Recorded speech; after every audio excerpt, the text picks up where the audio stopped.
Bom dia. Que a graça e a paz do Senhor Jesus Cristo seja em sua vida, no seu lar, em seus negócios. Quero agradecer a Deus por permitir entregarmos nossas primícias a Ele e juntos desfrutarmos de mais um dia dessa palavra que se encontra no livro de Oséias, capítulo 4, versículo 6, que diz: O meu povo está sendo destruído porque lhe falta o conhecimento.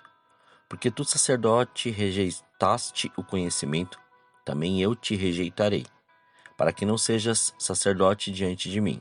Visto que te esqueceste da lei do teu Deus, também eu me esquecerei de teus filhos. A frase, o meu povo perece por falta de conhecimento, ou o meu povo é destruído por falta de conhecimento, traz em seu significado o princípio de que a falta do conhecimento de Deus leva o homem à ruína. As pessoas que desprezam a revelação de Deus através de sua palavra não podem ter comunhão com Ele, pois nem mesmo sabem quem Ele é. Separadas de Deus, essas pessoas não encontram outra coisa senão o sofrimento e a dor. Essa frase registra a repreensão do Senhor ao povo de Israel.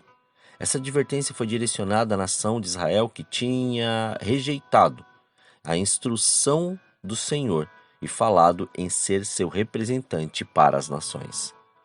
Nos tempos do Antigo Testamento, os sacerdotes eram os principais responsáveis por ensinar a lei do Senhor ao povo. Mas, naquele tempo, os sacerdotes também tinham se corrompido e, servindo, estavam de mau exemplo para toda a nação.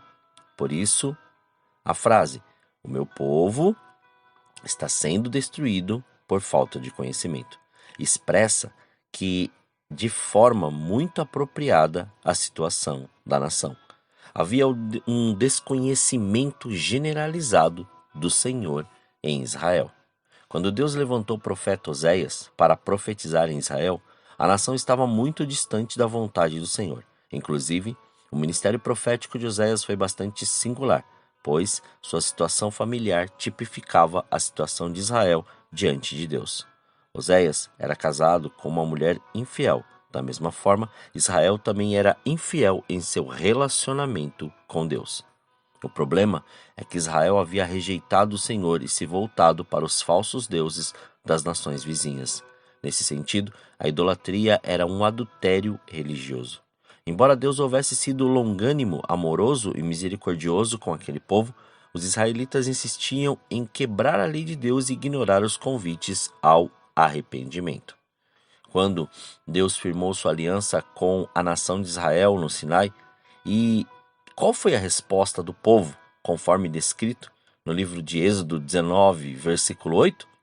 Tudo o que o Senhor falou, nós faremos. Mas os israelitas quebraram essa promessa e traíram o Senhor. Porém, a aliança de Deus com Israel deixava claro que se o povo andasse em obediência, receberia as bênçãos do Senhor, mas se andasse em desobediência, seria alvo do seu castigo. Então, por causa da infidelidade do povo à aliança com Deus, a terra foi castigada. Deus enviou calamidades para punir o pecado do povo e, ao mesmo tempo, servir de estandarte ao arrependimento. Consequentemente, o povo estava perecendo, estava sendo destruído. A corrupção política, social e religiosa havia chegado ao seu limite. A imoralidade imperava no reino. A sociedade israelita era realmente má. Todos estavam mergulhados na mentira e se deleitando na impiedade. Havia crimes de todos os tipos e nada prosperava naquela terra. Os sacerdotes, que deveriam zelar pelo culto ao Senhor, acabaram não apenas aceitando aquela situação, mas, em muitos casos, até incentivando-a. Na verdade, eles viam o sacerdócio apenas como um emprego fácil e uma fonte de lucro, uma fonte de renda. Os sacerdotes eram ímpios e corruptos, e o povo seguia o exemplo deles. Isso explica a declaração inicial: o meu povo está sendo destruído. Qual era o pecado fundamental que havia conduzido a nação de Israel àquela situação tão miserável? A resposta é clara no texto bíblico: a falta do conhecimento de Deus. Por isso o Senhor falou por meio de Oséias, logo no início do capítulo 4, no versículo 1, dizendo: Ou ouvi a palavra do Senhor, vós, ou ouve a palavra do Senhor, vós, filhos de Israel, porque o Senhor tem uma contenda com os habitantes da terra, porque nela não há verdade, nem amor, nem conhecimento de Deus. Mas que conhecimento era esse que o povo não tinha? Era o conhecimento de Deus. Neste texto, a palavra conhecimento traduz um termo hebraico que também servia para indicar um relacionamento íntimo entre marido e mulher. Isso significa que a declaração, o meu povo está sendo destruído por falta de conhecimento, esse conhecimento é muito mais do que uma simples cognição das coisas de Deus. Esse conhecimento significa um relacionamento pessoal com o Senhor.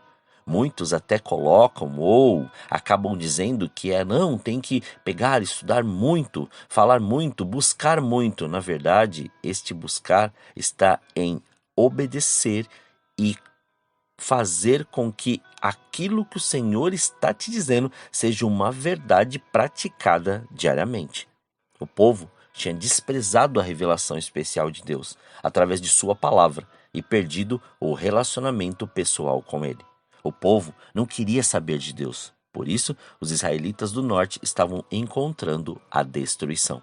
Nos tempos de Jesus, havia muitos religiosos que se orgulhavam em possuir informações detalhadas da lei de Deus, mas, ao mesmo tempo, essas pessoas não conheciam a Deus verdadeiramente.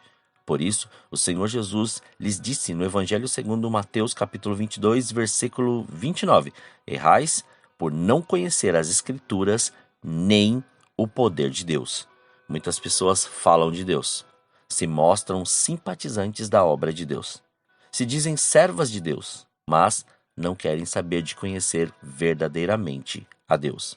Elas rejeitam o verdadeiro conhecimento de Deus revelado nas Escrituras, que testifica de Cristo e o Espírito Santo, a revelação suprema e final de Deus.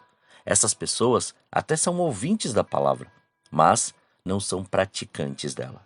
Vivem no engano porque possuem a informação, mas não possuem o relacionamento. Essas pessoas querem conhecer as bênçãos, mas não querem conhecer o abençoador. Estão interessadas naquilo que Deus lhes pode dar, mas não estão interessadas em saber quem Ele é. Até fazem muitas coisas, trabalham na igreja, trabalham nos lugares, vão fazer ações sociais, vão até mesmo orar, jejuam, buscam, até estudam a palavra, mas na verdade não têm o conhecimento, não têm o relacionamento e a intimidade com Deus. A verdade é que essas pessoas não estão dispostas a ter um relacionamento sincero, fiel e compromissado com Deus. Essas pessoas não estão dispostas a olhar para uma autorrevelação de Deus nas Escrituras como a única regra de fé e prática para as suas vidas. Elas não estão dispostas a reconhecer que não há mérito algum no homem e que qualquer coisa boa que possuam ter é simplesmente favor imerecido dado por Deus. Essas pessoas vivem como os israelitas do tempo de Oséias, que não viam muita vantagem em ser um povo exclusivo de Deus. E assim, essas pessoas estão sendo destruídas por falta de conhecimento. Que hoje possamos pensar mais diretamente sobre isso. Onde nos encontramos? Conhecendo a Deus através deste relacionamento íntimo com Jesus e o Espírito Santo, ou em viver de palavras fundadas em uma história que serve de uma cultura de autopreservação, rotina e comodismo e não de transformação. Oremos. Pai, nós te louvamos e te agradecemos. Graças te damos, Senhor, por esse dia. Obrigado pela sua presença, obrigado pelo seu amor, obrigado pela sua graça. Obrigado, Senhor, mais este dia, pela sua palavra, Senhor, que tenha cada vez mais nos ensinado, nos mostrado, nos revelado e o principal, Senhor, este período que o Senhor está fazendo, Pai, nós termos de ouvir a sua voz, de conversar contigo, de falar contigo abertamente, Senhor. Até antes mesmo de qualquer uma dessas palavras vir, Senhor, em nossa mente, o Senhor está nos mostrando, está revelando, está dizendo tudo o que nós temos que fazer e como nós temos que fazer. Isso é maravilhoso, Pai, pois a sua presença, ela é real. A sua presença, Senhor, é maravilhosa. A sua presença, ela é grandiosa e por isso somos gratos. Gratos pelo seu amor, gratos pelo seu cuidado, gratos pela sua presença, gratos por tudo que o Senhor tem feito e do modo que o Senhor tem feito. Pai, mas não deixe, Senhor, que nenhum dos teus filhos, Pai, fique, Senhor, mais enganado diante, Pai, da revelação da sua palavra, diante daquilo que o Senhor tem nos mostrado e diante das coisas que o Senhor tem feito. Em nome de Jesus, desde já quebre todo tipo de encantamento, todo tipo de resistência e fortaleza, Senhor querido, nestas mentes, nestes corações, nestas almas, ó Pai, que muitas vezes estão até mesmo dentro, Senhor querido, das igrejas, ou até passaram por essas igrejas, mas, Pai, infelizmente ficaram desiludidas e acabaram, Senhor querido, buscando mais o homem do que propriamente a sua presença, a sua voz e este relacionamento sincero contigo.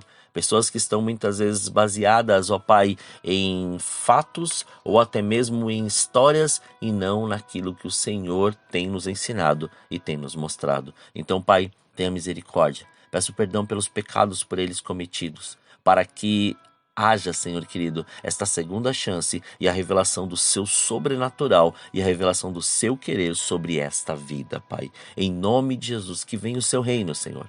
Que o Senhor nos livre de todo mal e de toda tentação. Que não falte o pão, Pai, na mesa dos teus filhos, mas antes que a sua presença, Senhor, seja real e abundante sobre a vida de cada um e que haja um despertar, Senhor, para que haja uma busca, Pai, incessante, Senhor, pelo conhecimento, ou seja, por esta intimidade, por este relacionamento contigo. Muito obrigado, Pai.